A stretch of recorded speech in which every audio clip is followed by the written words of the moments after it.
మీకు ఒక చిన్న ఛాలెంజ్ అండి. నేను ఒక హెచ్టీఎంఎల్ డాక్యుమెంట్ తయారు చేశాను. దీన్ని మీరు ఇలా తయారు చేయాలన్నమాట. అంటే ఇది చూసి కాదు, మీకు అంటే ఎలా వస్తుందో చూపిస్తాను. ఇలా మీరు ఒక హెచ్టీఎంఎల్ డాక్యుమెంట్ క్రియేట్ చేయాలన్నమాట. ఇక్కడ హెడ్డింగ్ రావాలి, సమ్ డేటా రావాలి. ఇక్కడ మీరు 2 గ్యాప్ ఇవ్వండి. ఇక్కడ ఏం యూజ్ చేసానో కూడా చెప్తాను చూడండి. ఇక్కడ బిఆర్ ట్యాగ్ యూజ్ చేశాను. ఎందుకంటే బ్రేక్ చేయడానికి, లైన్ బ్రేక్ చేయడానికి. ఇలా చేస్తారు. మీరు మళ్ళీ గ్యాప్ ఇస్తారు. ఛాలెంజ్ చేయండి, బాగుంటుంది. ఓకే, వీడియోని పాస్ చేయండి, ఛాలెంజ్ చేయండి. మీరు చేశారని అనుకుంటాను. ఇప్పుడు మనం ఎలా చేసానో చూద్దాం. ఇప్పుడు ఏం చేస్తానంటే ఇక్కడ ఉన్న డాక్యుమెంట్ క్రియేట్ చేసేస్తాను.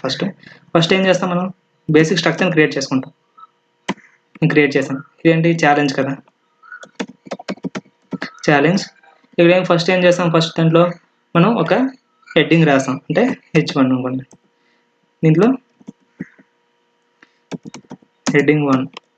దీని తర్వాత ఏం రాస్తా, సమ్ పారా తీసుకున్నాం. ఈ ట్యాగ్ తీసుకొని దీంట్లో లారం, అంటే లారం అని చెప్పాను కదా, డమ్మీ టెక్స్ట్ అనమాట. లారం ఒక 50 ఇవ్వండి. తర్వాత ఏం చేస్తా, గ్యాప్ ఇచ్చా. దాని తర్వాత మీకు గ్యాప్ ఇచ్చాను గుర్తుంది కదా. తర్వాత ఏంటి, బిఆర్ ట్యాగ్ యూజ్ చేసుకొని నేను గ్యాప్ని మీరు గమనించవచ్చు.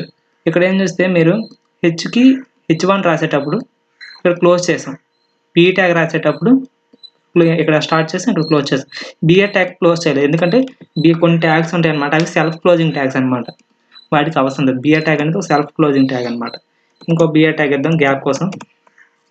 తర్వాత మళ్ళీ ఏం రాస్తాం, H1 రాసుకోండి, లేకపోతే H2 తీసుకోండి. ఇక్కడ H2 తీసుకుంటే ఇది హెడింగ్ 2. కిందనే రాయాలి, మరొక పారా రాయాలి. ఇక్కడ లారా మరొక 50 ఇవ్వండి.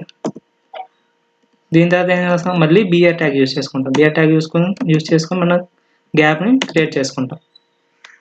మీరు సింపుల్గా VS కోడ్లో మీరు ఏదైతే ట్యాగ్ రాద్దాం అనుకుంటారో, నేను ఇప్పుడు బిఆర్ ట్యాగ్ రాద్దాం అనుకుంటాను కదా, బిఆర్ అని టైప్ చేసిన తర్వాత నేను ట్యాబ్ ప్రెస్ చేస్తే మనకి బ్రేక్ అనేది క్రియేట్ అవుతుంది అనమాట. ఇప్పుడు నేను ఒక పారాగ్రాఫ్ తయారు చేయాలనుకున్నాను. అంటే పారాగ్రాఫ్ కాదు, హెడ్డింగ్ H3 ఇద్దాం. H3 ఇస్తే ఇక్కడ హెడ్డింగ్ 3. పారాగ్రాఫ్లో మనకి మరొక లారం ఒక 40 ఇద్దాం.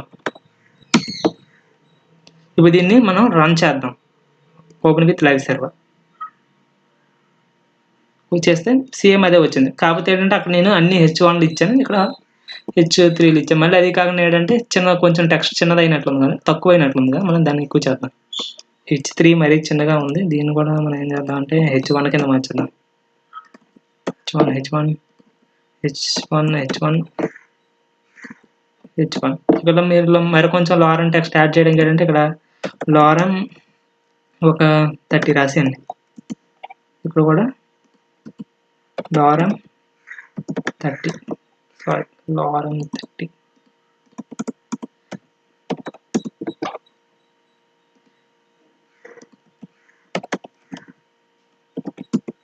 ఇప్పుడు దీన్ని సేవ్ చేస్తాను. సేవ్ చేసిన తర్వాత మనం వెళ్ళి చూస్తే మన ఛాలెంజ్ కంప్లీట్ అయిపోయింది.